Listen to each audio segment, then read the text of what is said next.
Saya hanya ingin mengingatkan diri saya dan beserta segenap jamaah tuan-tuan dan puan-puan bahwa pada majelis seperti ini sejak awal tadi kita banyak menyampaikan salam, sholawat kepada Nabi kita Sayyidina Muhammad Sallallahu Alaihi Wasallam. Kita sama berharap bahwa majelis seperti ini akan mampu untuk merangsang rasa cinta mahabbah kita kepada Nabi, untuk lebih merangsang bagaimana kita makin cinta kepada Nabi kita sehingga kita tidak perlu lagi untuk khawatir, bimbang ataupun ragu di dalam menjadikan beliau sebagai uswatun hasanah dalam kehidupan kita. Nabi Muhammad SAW adalah Nabi yang diutus oleh Allah Subhanahu wa Ta'ala sebagai rahmat untuk semesta alam, sebagaimana Allah firmankan dalam Al-Quran Al-Karim, faqala ta'ala li nabiyhi Muhammadin sallallahu alaihi wasallam wa ma arsalnaka illa rahmatan lil alamin. Nabi Muhammad sallallahu alaihi wasallam adalah seorang nabi yang diutus oleh Allah Subhanahu wa Ta'ala sebagai suri tauladan, sebagai qudwatun shalihah, sebagai uswatun hasanah bagi umat manusia, khususnya bagi mereka yang beriman kepada Allah dan hari akhir. Di mana Allah nyatakan dalam firman-Nya, faqala ta'ala laqad kana lakum fi rasulillahi uswatun hasanah liman kana yarjullaha wal yawmal akhir wa dzakarallaha katsiran. Nabi Muhammad sallallahu alaihi wasallam adalah seorang nabi yang telah dipersaksikan oleh Allah sebagai manusia yang memiliki akhlak yang sangat-sangat mulia, amat agung, luhur. Allah nyatakan dalam Al-Quran, faqala ta'ala li nabiyhi Muhammadin sallallahu alaihi wasallam wa innaka la'ala khuluqin azim. Nabi Muhammad sallallahu alaihi wasallam adalah seorang nabi yang manakala kita mencintainya berarti kita mencintai Allah. Siapa yang cinta kepada Allah maka wajib dia untuk mengikuti nabi yang satu ini, saudara. Allah katakan dalam Al-Qur'anul Karim, faqala ta'ala qul in kuntum tuhibbunallah fattabi'uni yuhibbukumullah. Nabi Muhammad sallallahu alaihi wasallam adalah seorang nabi yang jika kita mentaatinya berarti kita telah mentaati Allah. Allah katakan dalam Al-Qur'anul Karim, faqala ta'ala may yuti'ir rasul faqad ata Allah. Nabi Muhammad sallallahu alaihi wasallam yang diutus oleh Allah sebagai nabi terakhir, penutup segala nabi. Tidak ada lagi nabi baru yang manapun, dari manapun diutus oleh Allah Subhanahu wa Ta'ala setelah nabi yang satu ini, saudara. Tegas Allah nyatakan dalam Al-Qur'anul Karim, faqala ta'ala maka Muhammadun aba ahadin min rijalikum walakin Rasulullah wa khataman nabiyyin. Jadi Nabi Muhammad sallallahu alaihi wasallam sebagai nabi yang terakhir yang membawa syariat Islam untuk kita semua adalah nabi yang wajib untuk kita cintai, wajib untuk kita taati, wajib untuk kita patuhi, wajib untuk kita jalankan apa-apa yang beliau ajarkan kepada kita, dan wajib untuk kita tinggalkan apa-apa yang beliau larang kita untuk melakukannya. Allah katakan dalam Al-Qur'anul Karim, faqala ta'ala wa ma atakumur rasulu fa'khudhuhu wa ma nahakum anhu fantahu. Saudara, kalau kita ingin menguraikan pada kesempatan malam hari ini tentang siapa kita punya Nabi, tentu akan memakan masa yang sangat-sangat panjang sekali. Karena beliau adalah al-insanul kamil, manusia yang sempurna. Sempurna kedudukannya, sempurna akhlaknya, sempurna ilmunya, sempurna adabnya, sempurna imannya, sempurna takwanya kepada Allah Subhanahu wa ta'ala.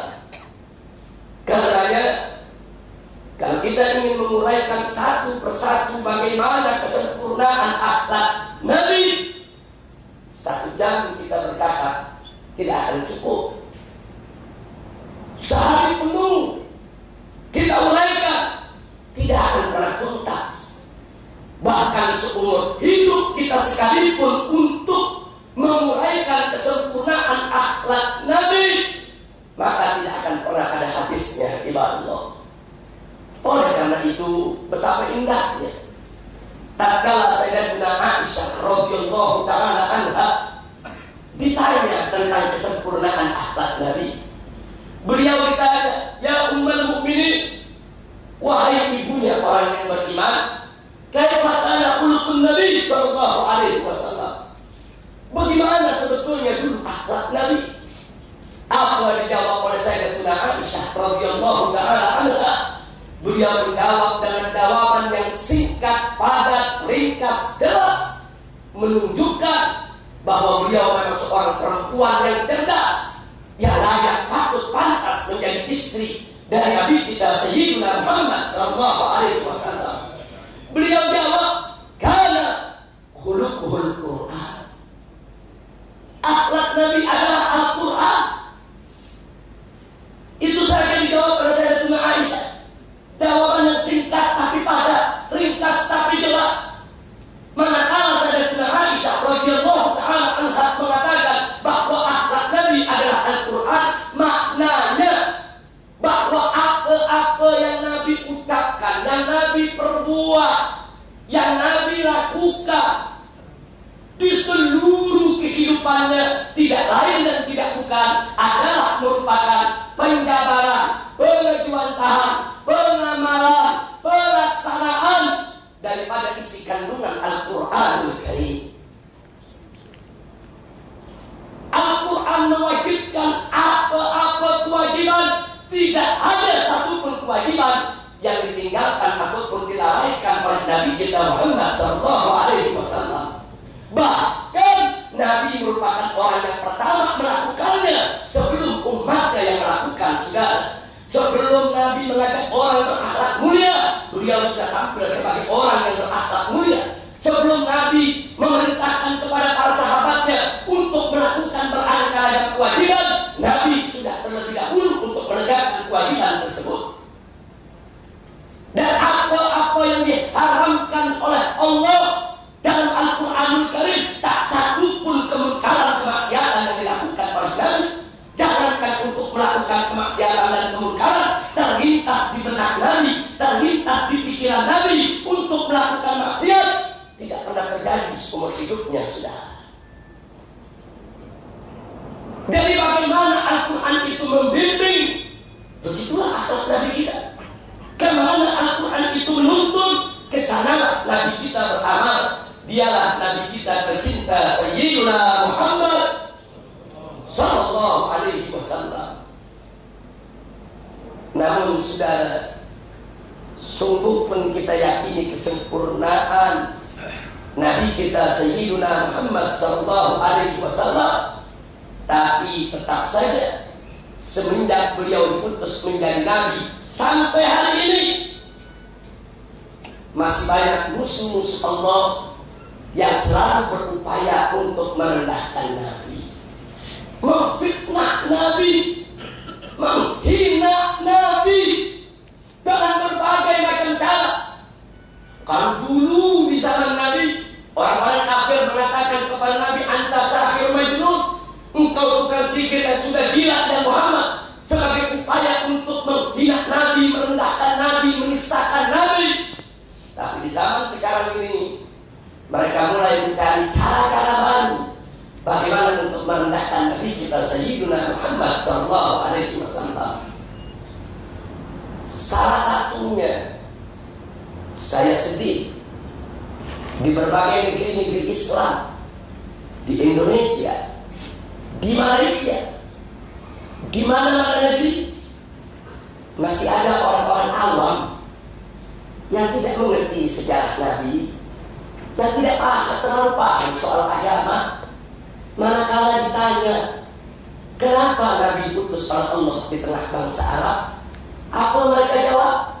Karena bangsa Arab adalah bangsa yang paling biadab. Karena bangsa Arab bangsa yang paling jahat. Karena bangsa Arab bangsa yang paling zalim. Nastaghfirullahaladzim. Hadzal kalam. Jadi jawaban-jawaban macam itu masih banyak beredar di tengah-tengah masyarakat kita, saudara. Ini merupakan jawaban yang khata' wa khatir. Ini jawaban tidak benar, dan ini jawaban sangat-sangat berbahaya. Dan tidak ada seorang ulama kita pun, dan ulama salaf maupun khalaf, yang mengatakan kenapa Nabi Muhammad SAW diutus oleh Allah di tengah bangsa Arab. Tidak ada ulama yang mengatakan karena Arab yang paling biadab, karena Arab yang paling jahat, karena Arab yang paling bejat, karena Arab yang paling buruk, karena Arab yang paling zalim. Tidak ada. Dari mana jawaban semacam itu muncul?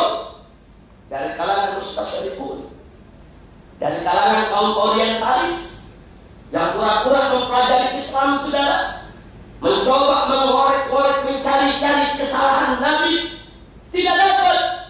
Dia karang-karang itu kesalahan, saudara. Maka itu pada malam hari ini saya ingin mengajak sejenak, yuk sama-sama kita mengkaji persoalan ini sekaligus untuk kita, yaitu meluruskannya, saudara. Bagaimana cara menjawab ini, saudara yang saya cintai rahimakumullah? Yang pertama, kalau bicara tentang kebiadaban, kezaliman, kejahatan saat Nabi kita diutus, bukan di Arab saja yang zalim, saudara. Bukan di Arab saja yang jahiliyah, bukan di Arab saja yang biadab dan jahat, bukan. Mari kita mulai di negeri Persia, di negeri Iran. Ketika itu, saudara, seorang ayah manakala boleh menikahi putri kandungnya sendiri, itu merupakan kebanggaan di tengah-tengah masyarakat, saudara. Ini kezaliman, ini kejahatan. Sejahat-jahatnya Arab, sejelek-jeleknya Arab, sezalim-zalimnya Arab, tidak ada bangsa Arab yang seorang ayah menikahi putri kandungnya sendiri. Tidak ada. Ini kalau kita ingin bicara kezaliman, kalau kita ingin bicara kejahatan, bukan Arab saja di zaman itu yang jahat, saudara. Di mana-mana negeri zalim, jahat, jahiliyah. Sekarang kita tengok mari ke Cina. Ada apa di Cina di zaman itu, saudara? Itu raja-raja di Cina karena khawatir para penjaga-penjaga istana berbuat selingkuh atau mengganggu istri-istri mereka atau putri-putri mereka, maka penjaga-penjaga istana dikebiri. Kalau orang Indonesia bilang, kalau orang Malaysia bilang dikasih, saudara. Jadi kalau seorang laki-laki sudah dikasih, sudah dikebiri, sehingga dia tidak punya syahwat lagi, maka raja-raja merasa aman kalau istrinya tidak akan diganggu, saudara. Ini biadab, ini jahat, ini kejam, ini zalim. Manusia dikasih, saudara. Manusia dikebiri. Sejahat-jahatnya orang Arab, sezalim-zalimnya orang Arab di zaman Nabi, saudara. Tidak ada orang Arab yang melebihi manusia. Tidak ada orang Arab yang mengasihi manusia, saudara. Jadi kalau bicara biadab, seluruh dunia biadab ketika itu, saudara.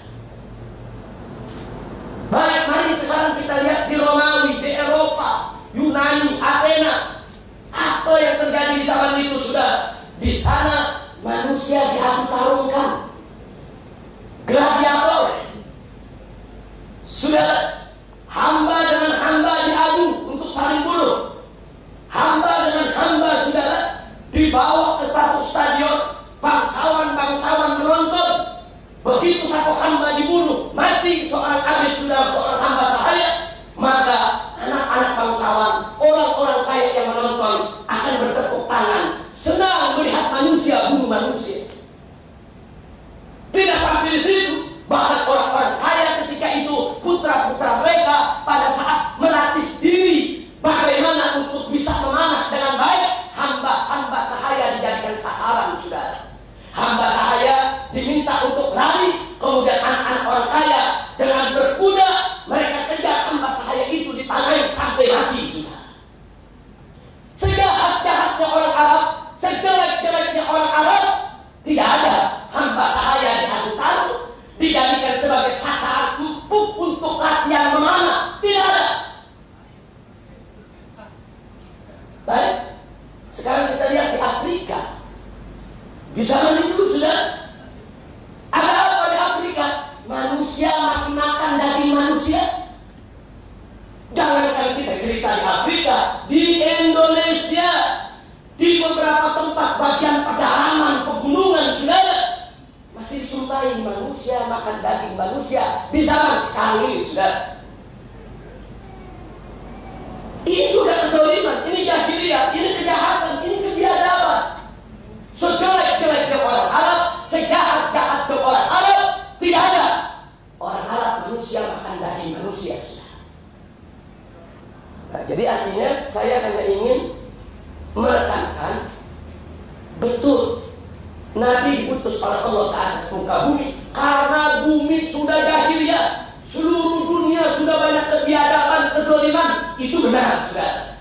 Tapi kenapa diutus di tengah bangsa Arab dulu? Kenapa dilahirkan di kota Mekah? Kalau dijawab, karena Arab yang paling biadab, karena Arab yang paling jahat, karena Arab yang paling zalim.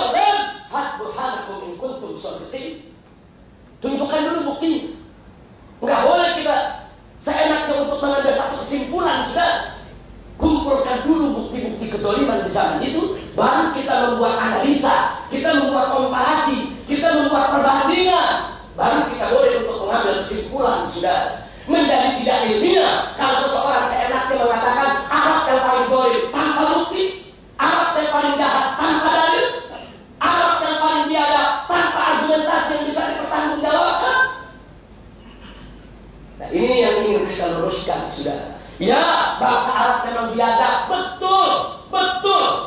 Bagaimana tidak biadab? Di tengah-tengah mereka ada waktul banat, mengubur hidup-hidup anak perempuan. Anak perempuan masih kecil dikubur hidup-hidup. Waktul banat itu kebiadaban, tidak kita pungkiri. Arab saat itu betul biadab, Persia biadab, Romawi biadab, Cina biadab, Afrika biadab, Indonesia biadab. Di sana itu sudah semua jahiliyah. Lalu kenapa di antara yang biadab-biadab ini di seluruh dunia kok Nabi diutus di tengah bangsa Arab? Ada apa? Apa betul karena Arab yang paling biadab atau sebaliknya?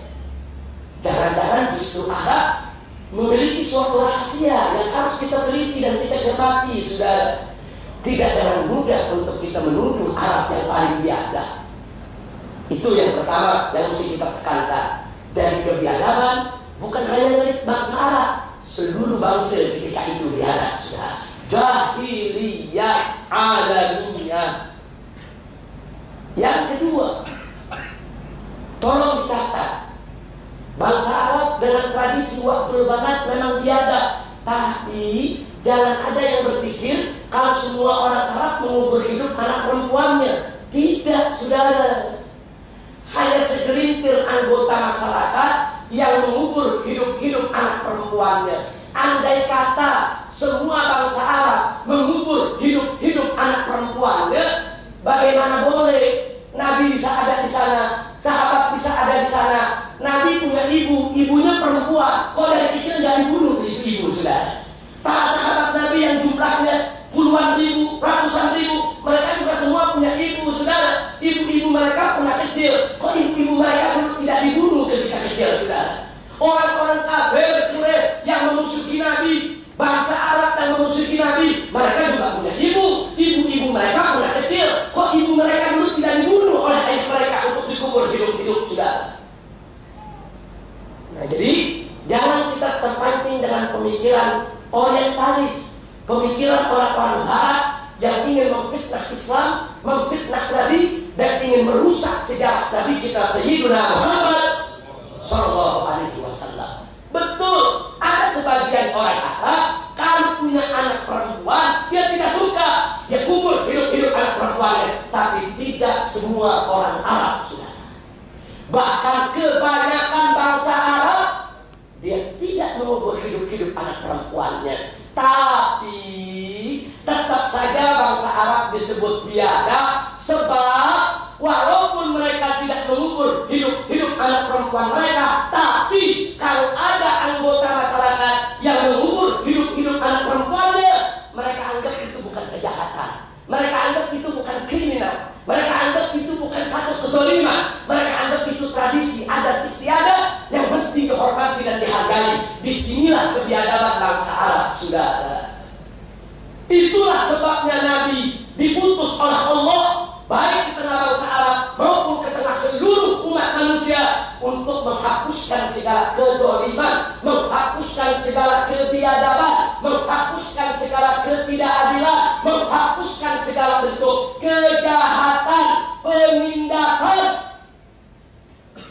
Itulah makanya Allah dengan tegas menyatakan kepada Nabi, "Wa ma arsalnaka illa rahmatan lil alamin." Nabi menjadi rahmat untuk semesta alam. Nabi membawa syariat yang penuh rahmat, syariat yang menolak segala bentuk kezaliman, kejahatan, kebiadaban, syariat yang mengangkat manusia ke posisi yang begitu mulia, terhormat, memiliki harkat dan martabat, saudara. Alhamdulillah. Itu yang kedua yang ingin saya garis bawahi. Nah, sekarang yang ketiga. Jadi kenapa Nabi utus di tengah bangsa Arab? Kalau di mana-mana dia ada. Kenapa harus di tengah bangsa Arab? Ada rahasia apa? Kalau memang Arab itu bukan yang paling biada. Jawabnya, yuk mari kita tengok hadis Nabi, saudara. Nabi kita tercinta Sayyidina Muhammad Sallallahu Alaihi Wasallam menyatakan, "Innama bu'ithu liutammima makarimal akhlak." Sesungguhnya aku diutus oleh Allah hanya untuk menyempurnakan kemuliaan-kemuliaan akhlak. Jadi Nabi ketika itu hidup di Mekah, saudara, salah satu tugasnya adalah untuk menyempurnakan makarimal akhlak. Maknanya di sana sudah ada makarimal akhlak, sudah ada kemuliaan akhlak, tapi belum sempurna. Nabi diutus oleh Allah untuk menyempurnakan. Innama bu'ithu liutammima. Sesungguhnya aku ini diutus oleh Allah hanya untuk menyempurnakan kemuliaan-kemuliaan akhlak. Artinya di tengah-tengah bangsa Arab yang biadab, di tengah bangsa Arab yang jahat, di tengah bangsa Arab yang bejat, di tengah bangsa Arab yang zalim, ternyata ada makarimul akhlak, ada kemuliaan-kemuliaan akhlak yang tetap terjaga, saudara. Apa di antaranya? Satu, ahlul jud wal karam. Ternyata bangsa Arab itu sudah dikenal sebagai bangsa yang dermawan. Kalau ada tamu-tamu dari mana tempat datang ke satu suku, jangan coba-coba ada suku lain mengganggu tamunya, saudara. Bangsa Arab dulu siap perang, siap mati untuk membela kehormatan tamunya. Itu terkenal di seluruh negeri, saudara. Itu akhlak mulia, akhlak bagus, membela kehormatan tamu, memuliakan tamu. Nggak sampai di situ. Ini yang orang lupa, saudara. Ternyata bangsa Arab itu ahlul wafa. Orang-orang yang dikenal kalau sudah percaya kepada sesuatu, dia akan setia. Oh, ada orang mengatakan begini, Habib, bangsa Arab itu paling biadab karena di dalam Al-Quran Allah menyatakan al-a'rabu asyaddu kufran wa nifaqan. Orang Arab itu kafirnya dan nifaknya paling keras. Ini ayat dalam surat At-Taubah ayat 97. Jadi dalam ayat itu disebut al-a'rabu asyaddu kufran wa nifaqan. Ini dijadikan dalil untuk mengatakan kuliah dalam Quran disebut tuh orang Arab paling keras nifaknya, paling keras kafirnya. Saudara, kalau baca surat At-Taubah ayat 97, baca juga ayat berikutnya 98-nya, baca juga ayat 99-nya. Allah nyatakan di ayat 99, wa minal a'rab may yu'minu billahi wal yawmil akhir. Dan dari orang-orang Arab tadi yang akalnya keras kafir dan nifaknya, di antara mereka juga ada orang-orang yang beriman kepada Allah dan hari akhir. Jadi Arab itu dikenal ahlul wafa. Dia kalau sudah kafir memang keras kafirnya, tapi kalau dia sudah beriman sulit dicari tandingannya, sudah. Makanya mari kita lihat, Allah Maha tahu bahwa Nabi yang terakhir ini nanti diutus, saudara, itu perlu didampingi dengan manusia-manusia yang siap mengorbankan harta benda, nyawa. Dan itu terbukti. Kenapa Nabi diutus di kota Mekah?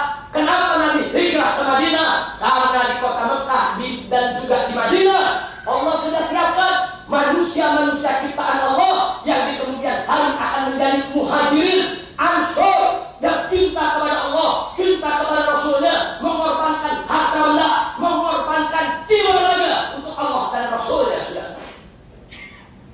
Jadi Nabi diutus di kota Mekah bukan sembarangan. Tartibun ilahi. Allah sudah atur dalam ilmu azalinya, saudara, bahwa Nabi dilahirkan di kota Mekah karena di sana akan ada sekelompok manusia yang namanya muhajirin dan ansor yang akan bahu-membahu, yang akan bekerja sama, akan ta'awun untuk menyebarkan luas Islam ke seluruh negeri, saudara. Dan ini yang tidak boleh kita lupa, saudara. Jadi ternyata kenapa Nabi diutus di tengah bangsa Arab? Ada makarimul akhlak, ada sifat setia. Kalau itu berhasil mendapat iman, dapat taufik, dapat hidayah, maka sifat setia itu akan sangat berguna untuk perjuangan Islam. Dan itu terbukti dengan sejarah muhajirin dan ansor radhiyallahu anhu. Itu yang ketiga, saudara. Tidak sampai di situ. Yang keempat, mari kita lihat, saudara. Yang keempat yang tidak boleh kita lupa, jauh sebelum Nabi dilahirkan, Allah Maha tahu kalau Nabi akan dilahirkan berasal dari sulbi Nabi Ibrahim alaihissalam yang kemudian menurun kepada Nabi Ismail alaihissalam. Sebelum Nabi Muhammad SAW dilahirkan, Allah sudah perintahkan Nabi Ibrahim bawa Nabi Ismail ke kota Mekah. Ketika itu masih tandus, tidak ada penduduk. Tidak ada penduduk, masih tandus, tidak ada perumahan, tidak ada perkebunan. Allah perintahkan kepada Nabi Ibrahim alaihissalam untuk meninggalkan putranya yang bernama Ismail alaihissalam bersama ibundanya yaitu Siti Hajar alaihissalam. Kenapa harus ditinggalkan di kota Mekah? Karena Allah Maha tahu dari sulbi orang inilah kelak akan lahir Nabi penutup para nabi, sudah. Jadi kenapa Nabi Ismail dilepaskan di Mekah? Kenapa bukan di Afrika? Kenapa Nabi Musa tidak Allah perintahkan bawa saja itu Nabi Ibrahim alaihissalam?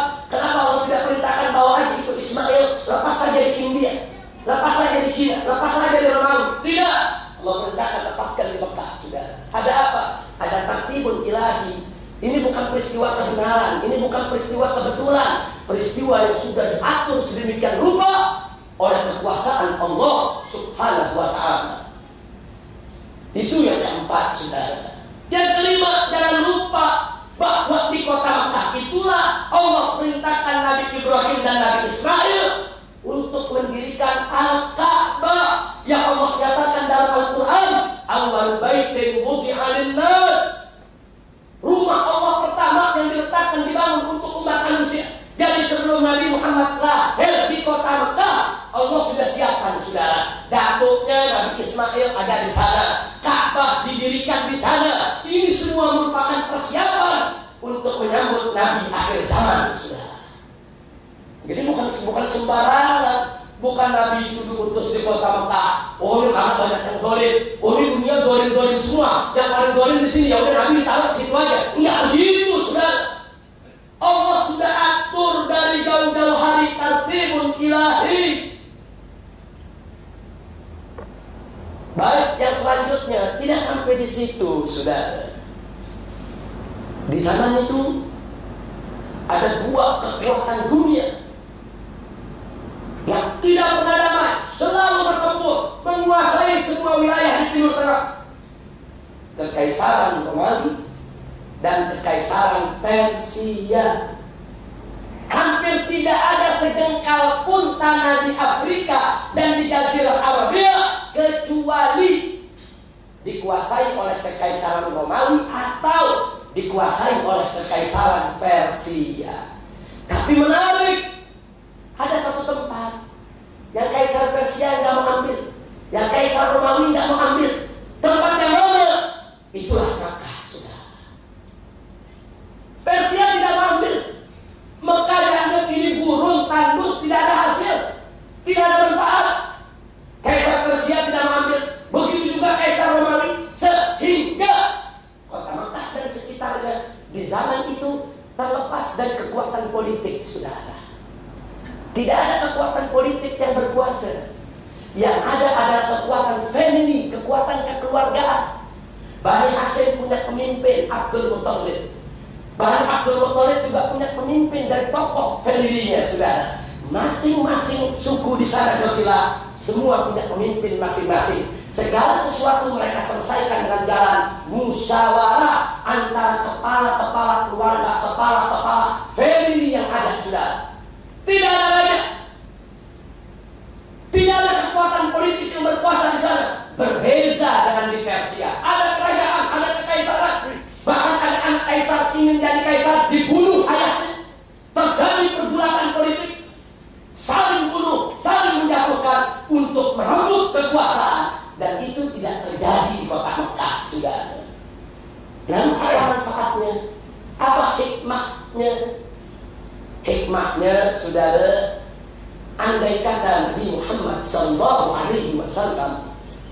dilahirkan di Persia atau dilahirkan di Romawi, maka nanti ada musuh-musuh Islam mengatakan, oh, agama Islam yang dibawa oleh Nabi itu hanya merupakan hasil kegiatan politik. Muhammad itu hanya merupakan produk politik kekaisaran Persia atau politik kekaisaran Romawi, saudara. Andai kata Nabi dilahirkan di Romawi atau di Persia, akan ada nanti orang mengatakan Islam itu produk politik, Islam itu hanya merupakan rekayasa politik. Tapi dengan Nabi dilahirkan di kota Mekah, lepas dari kekuatan politik Romawi, lepas dari kekuatan politik Persia, sampai hari ini tidak ada seorang pun yang boleh mengatakan Islam lahir dari politik. Tidak ada. Dan Allah sudah jaga, ini Mekah dijaga betul oleh Allah.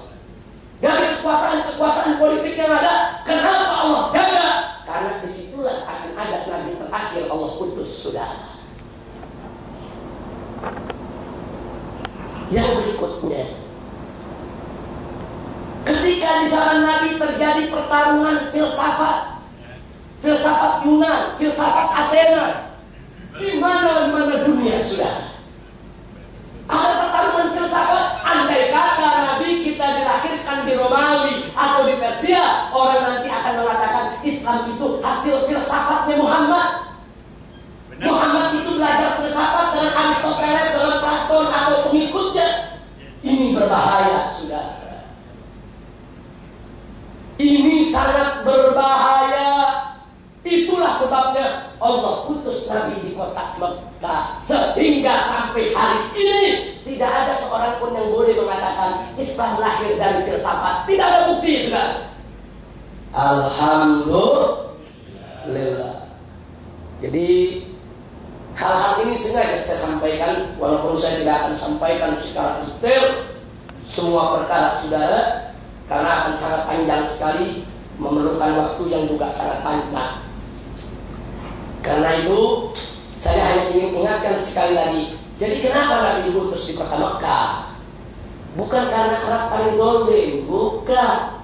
Bukan karena Arab paling jahat, bukan. Bukan karena Arab paling biadab, bukan. Tapi satu, karena di tengah masyarakat Arab masih ada makarimul akhlak yang sangat penting menjadi perjuangan Nabi di masa yang akan datang ketika Nabi saat itu diutus di sana, saudara. Kemudian yang kedua, kenapa diutus di kota Mekah? Karena di kota Mekah itu, saudara, terlepas daripada kekuasaan politik, terlepas daripada kekuatan pertarungan filsafat, sehingga Islam datang murni merupakan wahyu dari Allah, bukan hasil politik, bukan hasil filsafat. Kenapa Nabi dilahirkan di kota Mekah? Memang Allah sudah persiapkan jauh-jauh hari. Nabi Ismail sebagai datuknya Allah utus ke sana. Memang Allah sudah siapkan dari jauh-jauh hari. Karena Ka'bah Allah perintahkan kepada Nabi-Nya untuk dibangun di sana. Karena memang Allah sudah persiapkan Nabi terakhir nanti akan datang dari sana, saudara. Nah, sebagai tambahan, jangan lupa Allah Maha Tahu, Alimul Khabir, bahwa kitab suci terakhir yang akan Allah turunkan adalah Quran dan Arabian. Quran dalam bahasa Arab, bukan sembarang bahasa Arab. Bahasa Arab, saudara, yang mubinan, bahasa Arab yang jelas, yang fasih, yang paling bagus. Kita cari seluruh bangsa Arab, siapa yang bahasa Arabnya paling fasih? Afsahul lughatil arabiyyah inda Quraisy, saudara. Jadi bahasa Arab yang paling fasih adanya di Quraisy. Quraisy itu penduduk kota Mekah. Jadi kalau Al-Quran diturunkan dalam bahasa Arab yang fasih di tengah-tengah masyarakat yang tidak berbahasa Arab, tentu akan menjadi problem besar. Kalau Al-Quran menggunakan bahasa Arab yang fasih, kalau diturunkan di tengah-tengah masyarakat ajam ketika itu, menjadi problem besar. Jangankan ke masyarakat ajam, diturunkan di tengah bangsa Arab yang bahasa Arabnya tidak fasih, akan menjadi muskilah besar, saudara. Allah jaga. Quran akan diturunkan dalam bahasa Arab yang fasih, dan kabilah yang paling fasih bahasa Arabnya adalah Quraisy, dan Quraisy tinggal di Mekah, saudara. Jadi memang sudah diatur oleh Allah sedemikian rupa bahwa dari sanalah Nabi terakhir akan diutus, saudara. Kita bisa bayangkan kalau Al-Quran dengan bahasa Arab yang begitu fasih, terus Nabi diutus di Johor Bahru atau di Jakarta, apa yang terjadi, saudara? Nah ini yang perlu kita, nggak sampai di situ. Al-Quran itu diturunkan dalam bahasa Arab karena bahasa Arab memiliki keunikan yang tidak dimiliki oleh bahasa-bahasa dari bangsa-bangsa mana saja, saudara. Bahasa yang mampu bertahan, bahasa yang mampu bertahan, yang tidak mudah untuk diubah oleh bahasa yang manapun juga, saudara. Walaupun di zaman modern ini ditemukan sesuatu yang baru, bahasa Arabnya sudah ada disiapkan yang baru. Bahasa Arab ini luar biasa. Tadi kita lihat bagi mereka yang belajar bahasa Arab, kata-kata apa? Kata ba itu bisa berubah-ubah. Dari kata ba bisa jadi katib, kutai, maktub, kutub, kitab. Luar biasa. Belum lagi tasrif fi'ilnya, saudara. Dan kata ba menjadi kata ba, kata bu, dan seterusnya, luar biasa. Dan ini tidak dimiliki oleh bahasa manapun juga, saudara. Nah, siapa yang punya kekuatan bahasa tersebut? Siapa yang memiliki kefasihan bahasa tersebut?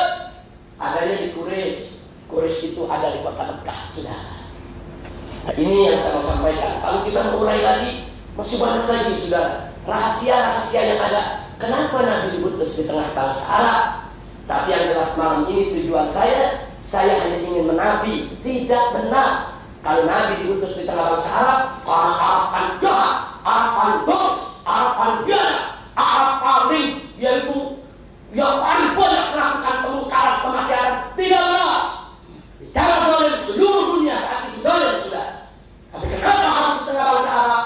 Karena bangsa Arab memiliki rahasia yang Allah Maha mengetahui tentang rahasia tersebut, yang kali ini bisa kita pelajari satu persatu, dan akhirnya boleh kita pahami kenapa Nabi diutus di sana, saudara. Alhamdulillahirabbil alamin. Nah, ini yang saya mau sampaikan. Ini sengaja Habib Umar Asy-Syadhili, saya punya guru tercinta. Kenapa hal ini saya sampaikan? Setahun yang lalu ada seorang tokoh besar di Indonesia memimpin NGO Islam besar dalam satu acara tabligh akbar yang dihadiri tidak kurang dari 100.000 orang di Palu, Sulawesi Tengah. Dia berceramah seperti yang tadi saya sampaikan.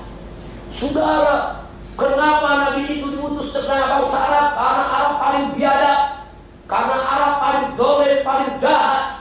Dia pakai dalil al-a'rabu asyaddu kufran wa nifaqan. Selesai dia ceramah, saudara, karena saya duduk agak jauh, kita berupaya untuk mendekati. Tapi karena selesai ceramah, tokoh besar langsung naik ke mobil menghilang. Di Jakarta kita cari dan kita temui. Kita kritik, kita protes, tidak betul yang Anda katakan. Dan akhirnya yang bersangkutan minta maaf. Dan yang bersangkutan kita minta untuk menarik ucapannya, memperbaiki di tengah umat, saudara. Nah, jadi saya pikir kalau ada seorang tokoh saja boleh terpreset bicara macam itu, bagaimana orang awam, saudara? Dulu waktu Indonesia dijajah oleh Belanda, itu Belanda yang bicara begitu. Dulu ada Profesor Dr. Sunop Hugron, dikirim oleh Belanda, saudara, pura-pura masuk Islam, belajar di kota Mekah, namanya diganti menjadi Abdul Ghaffar. Datang ke Aceh, pura-pura jadi ulama untuk memecah belah umat Islam di Aceh. Datang ke Jakarta, ke Batavia, saudara, juga untuk memecah belah umat. Nah, Sunop Hugron inilah di Indonesia yang pertama kali menyebarkan kenapa Muhammad itu diutus di Arab. Arab paling dolim, Arab paling jahat, Arab paling biadab. Ini dulu Profesor Dr. Sunop Hugron Al-Hulandi yang mengatakan, saudara, limada bu'itsan nabiyyu sallallahu alaihi wasallam fi jaziratul Arab li'anna al-Arab asyaddu kufran, asyaddu nifaqan, asyaddu zulman. Nastaghfirullah azim min hadzal kalam. Para ulama kita, para habaib kita mulai membenahi itu. Dulu Indonesia dijajah, tidak punya koran, tidak punya majalah, saudara. Belanda yang punya. Dapat Sunop Hugron disebarluaskan ke seluruh Indonesia macam itu. Nah, karena itu di zaman sekarang ini tidak boleh lagi ada orang-orang Islam yang punya pendapat macam itu, saudara. Itu pendapat orientalisme, itu pendapat kaum liberal, itu pendapat yang ingin merendahkan Nabi alaihi salatu wassalam. Yang terakhir, kalau dikatakan Nabi diutus dari bangsa Arab, bangsa yang biadab, dan dari Quraisy karena Quraisy paling biadabnya Arab, mari kita baca hadis, saudara. Nabi mengatakan dengan tegas, Inna Allah astafa min bani Adam Kinana. Allah memilih Kinana dari anak cucu Adam. Wastafa Quraisyan min Kinana, dan Allah memilih Quraisy dari Kinana. Wastafa Bani Hashim min Quraisy, dan Allah memilih Bani Hashim daripada Quraisy.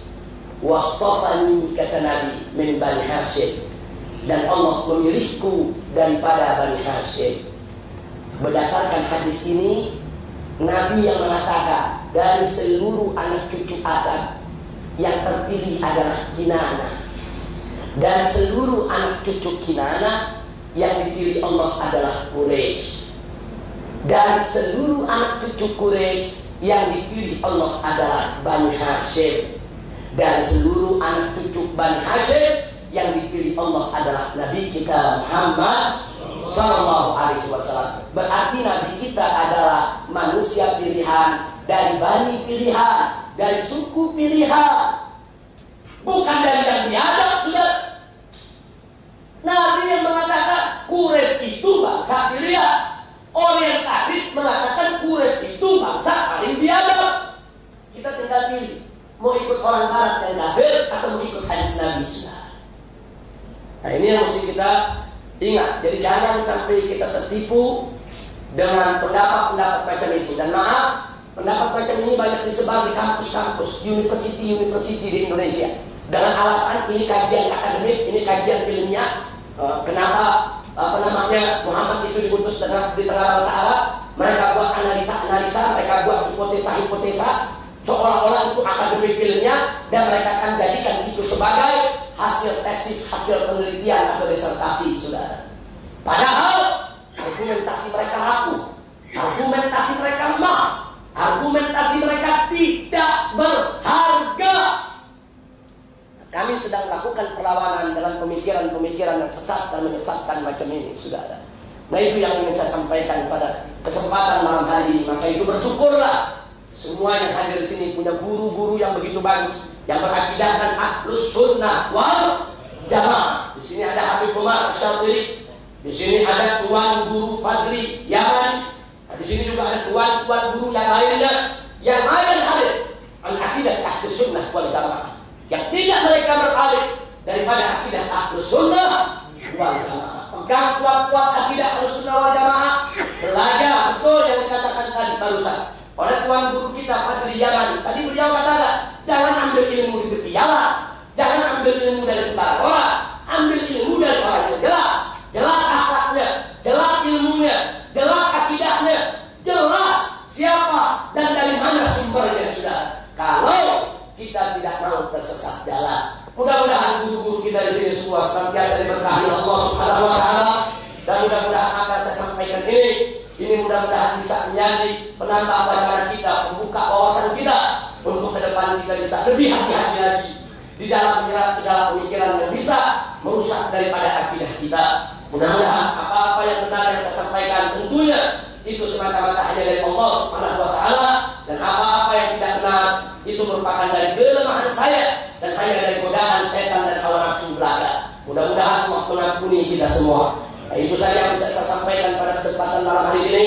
Sekali lagi saya aturkan berjuta terima kasih kepada Ustaz Nuruddin yang telah membuat yaitu majelis ini luar biasa. Sungguh satu kehormatan bagi saya boleh yaitu menyampaikan apa yang sepatutnya disampaikan sebagaimana yang sudah saya uraikan tadi. Sekali lagi terima kasih kepada Ustaz Nuruddin, dan tentunya terima kasih kepada ayahanda tercinta Sayyidul Walid Habib Umar Syadili, karena beliau yang selama ini yaitu selalu memberikan dorongan, memberikan sokongan yaitu kepada perjuangan yang kita lakukan di Indonesia selama ini, begitu juga di berbagai negeri lainnya. Kita doakan beliau saat ini kita lihat dalam keadaan kurang sehat, khususnya kaki beliau. Kita doakan semoga Allah mengangkat penyakitnya, Allah berikan kesehatan, Allah berikan yaitu afiat kepada guru kita, amin ya rabbal alamin. Dan itu saja yang boleh saya sampaikan pada malam hari ini. Akhirnya terima kasih atas segala perhatian, mohon maaf atas segala kekurangannya. Hadanallahu wa iyyakum ila siratal mustaqim. Wassalamualaikum warahmatullahi wabarakatuh.